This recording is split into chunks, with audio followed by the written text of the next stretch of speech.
अच्छा, दूसरा जो फैक्टर है जो हम पढ़ रहे थे क्या, ये विलेय की विलेयता को प्रभावित करने वाले कारक। तो जनरली हम यहाँ पे ठोस का पानी में घुलने की ही बात कर रहे हैं, ठीक है। अब दूसरा तापमान का क्या फर्क पड़ता है देखेंगे, ठीक है। तो यहाँ पर दो चीजें देखो, तापमान का फर्क पड़ने में आप दो चीज को ध्यान में रखना कि एक तो या तो आपका प्रक्रम ऊष्माक्षेपी हो सकता है या ऊष्माशोषी हो सकता है। तो ऊष्माक्षेपी मतलब जिसमें जब आप विलेय और विलायक को मिला रहे हो तो जो विलयन बन रहा है उसके वक्त ऊर्जा बाहर निकल रही है, ऊष्माक्षेप, ऊष्मा बाहर निकल रही है। तो ऐसे केस में तापमान बढ़ाने पर क्या होगा, तापमान बढ़ने पर क्या घुलनशीलता बढ़ेगी या घुलनशीलता घटेगी।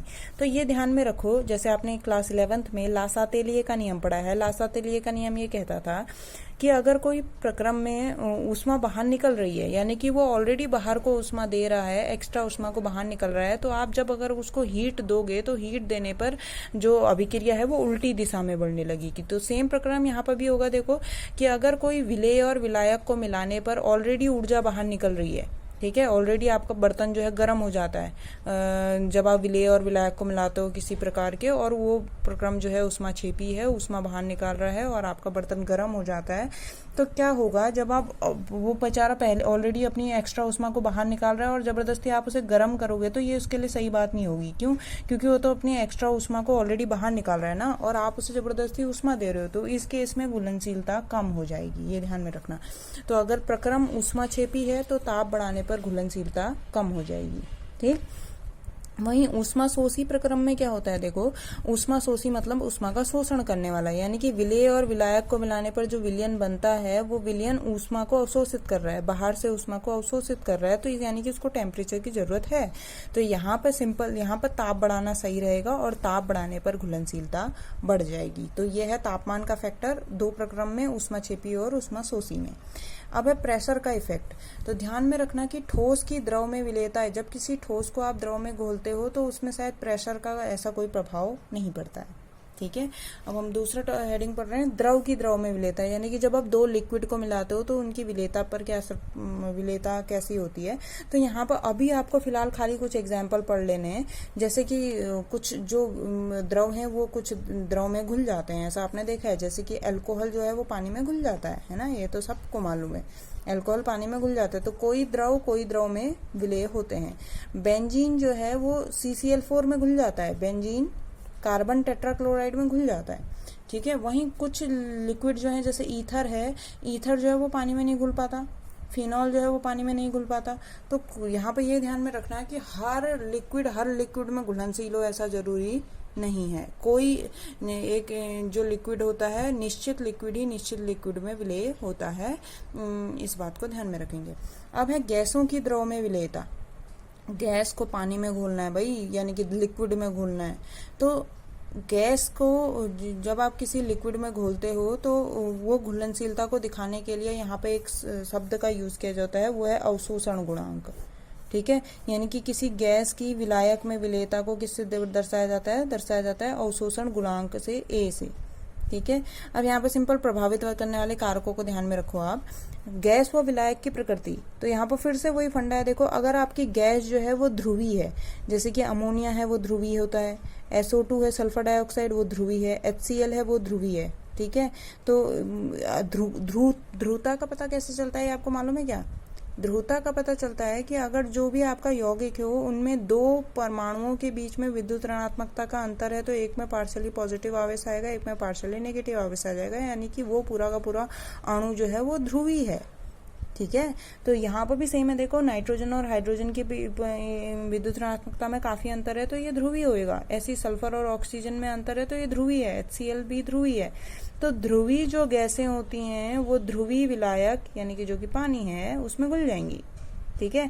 CO2 भी पानी में घुल जाती है, लेकिन इसमें थोड़ा प्रेशर आपको लगाना पड़ता है, जब आप प्रेशर लगाते हो तब जाके ये घुलती है, ठीक है। तो ध्रुवी जो गैसें होती हैं वो ध्रुवी विलायक में घुल जाती हैं। CO2 को घोलने के लिए थोड़ा सा प्रेशर लगाना पड़ता है।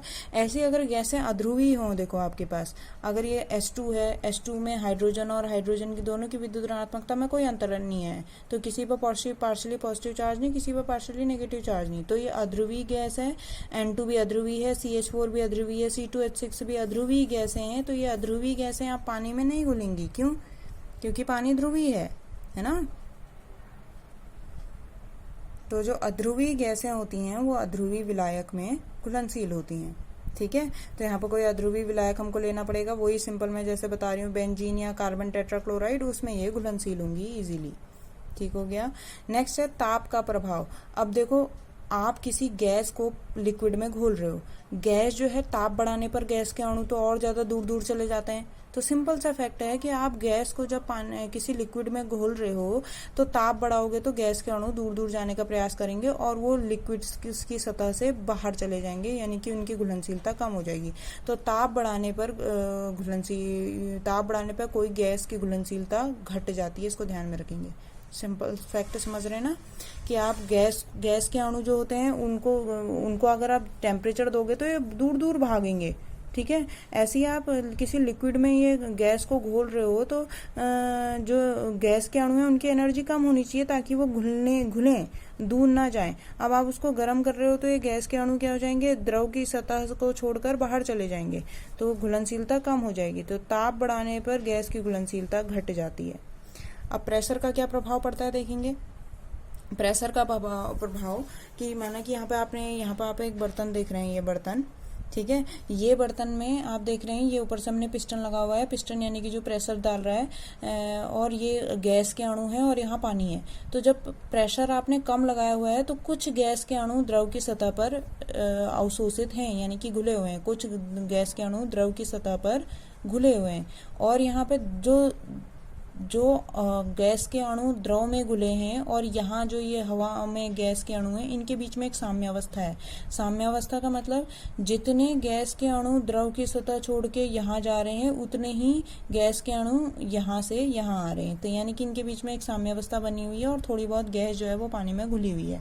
अब क्या करें, आप प्रेशर अगर बढ़ा दें, यानी कि पिस्टन से प्रेशर और लगा दें। प्रेशर और लगाने से क्या होगा, ये गैस के ज्यादा से ज्यादा अणु द्रव की सतह से टकराएंगे और ज्यादा से ज्यादा अणु गैस में यानी कि ज्यादा से ज्यादा गैस के अणु लिक्विड में घुलने का प्रयास करेंगे और ये फिर से एक साम्यावस्था लाने का प्रयास करेंगे, जिसमें जितने अणु यहाँ पर पानी के अंदर जा रहे हैं उतने ही पानी से बाहर भी आएंगे, जितने अंदर जा रहे हैं उतने ही बाहर भी आएंगे। तो ये प्रेशर बढ़ाने से हम देखते हैं कि घुलनशीलता बढ़ जाती है। तो ये गैस की द्रव में घुलनशीलता में प्रेशर का बहुत इफेक्ट पड़ता है। प्रेशर बढ़ाने से घुलनशीलता बढ़ जाती है, ठीक है। अब ये प्रेशर बढ़ाने से घुलनशीलता बढ़ जाती है, इसको सबसे पहले किसने बताया, तो एक ये साइंटिस्ट हैं जिसे कहते हैं हेनरी। तो हेनरी ने एक नियम दिया था। ये नियम क्या कहता है उसका स्टेटमेंट मैं आपको फोटो में भेज दूंगी, ठीक है। तो हेनरी ने सिंपल ये कहा था कि टेम्परेचर कांस्टेंट रखो और किसी गैस की उतनी मात्रा घुलेगी किसी लिक्विड में, यानी कि किसी विलायक में गैस की उतनी मात्रा घुलेगी। m मतलब यहाँ पर हुआ गैस की मात्रा से, ठीक है। गैस की उतनी मात्रा घुलेगी जितना आप प्रेशर लगाओगे, यानी कि गैस की घुलने की मात्रा और प्रेशर के बीच में सीधा सीधा रिलेशनशिप है। गैस की मात्रा उतनी ज्यादा घुलेगी जितना ज्यादा प्रेशर लगाओगे, उतनी ज्यादा गैस घुलेगी। सिंपल सा इन्होंने ये फैक्ट कहा था, ठीक है। प्रोपोर्शनैलिटी का साइन हटाते हो तो यहाँ पर KH आता है। KH को हेनरी के नियम का नियतांक कहते हैं, ठीक है। अब ये हेनरी के साथ साथ ही डाल्टन ने भी थोड़ी सी स्टडी करी थी और इन्होंने भी हेनरी का ही नियम का जैसा एक फंडा बताया है। डाल्टन ने क्या बताया कि द्रव में गैस की विलेयता गैस के आंशिक दाब का फलन होती है, यानी कि कोई भी जो गैस है वो उसकी जो विलेयता है वो गैस के आंशिक दाब का फलन होती है। सेम इसने भी ये बात कही कि गैस का जितना ज्यादा प्रेशर लगाओगे उतना ज्यादा गैस की मात्रा घुलेगी, ठीक है। गैस की कितनी मात्रा घुली है उसको उसने गैस के मोल अंश से दिखाया है, ठीक है। तो P अनुक्रमानुपाती X यानी कि गैस की घुली मात्रा, इसने भी सेम ही बात करी है, थोड़ी तो अलग शब्दों में कर दी है कि गैस की उतनी मात्रा घुलेगी, जितनी मात्रा घुली है उसको हम सांद्रता से तो दिखाते हैं और सांद्रता में यहाँ पर इसने कौन सा टर्म लिया है, मोल अंश वाला टर्म लिया है। तो गैस की उतनी मात्रा घुलेगी जितना आप प्रेशर लगाओगे। प्रोपोर्शनलिटी का साइन हटाने के लिए यहाँ पर भी KH आया है और KH को हेनरी का नियतांक कहते हैं। ये KH का मान यहाँ पे निकालेंगे तो P/X आ जाएगा, बट यहाँ पे एक बात ध्यान में रखना, देखो KH का मान जितना ज्यादा होगा X का मान उतना कम होगा, क्योंकि इनके बीच में उल्टा रिलेशनशिप है, ठीक है। तो X क्या है, घुली हुई गैस की मात्रा, यानी कि KH का मान अगर ज़्यादा होगा तो गैस आपकी कम घुलेगी। तो गैस की घुलनशीलता बढ़ाने के लिए होना क्या चाहिए, KH का मान कम से कम होना चाहिए, तभी XA का मान अधिक से अधिक होगा। तो KH का मान कम से कम होना चाहिए, इसको ध्यान में रखना। और दूसरा बात ये ध्यान में रखना कि ताप बढ़ाने पर गैस की विलेयता घटने लगती है। ताप जितना बढ़ाएंगे गैस की विलेयता क्या हो जाएगी, घट जाएगी। ठीक है, तो ताप बढ़ाने पर गैस की विलेयता घट जाती है। ये है हेनरी का नियम। आता है, इसका मैं लिखा हुआ अच्छा सा स्टेटमेंट आपको भेज दूंगी। दूसरा, यहाँ पे एक और वो चीज आती है जिसे कहते हैं हेनरी के नियम के अनुप्रयोग।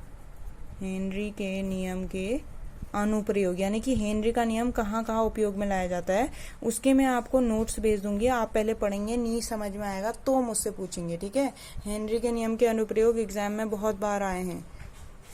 चलिए अभी के लिए इतना ही। Thank you.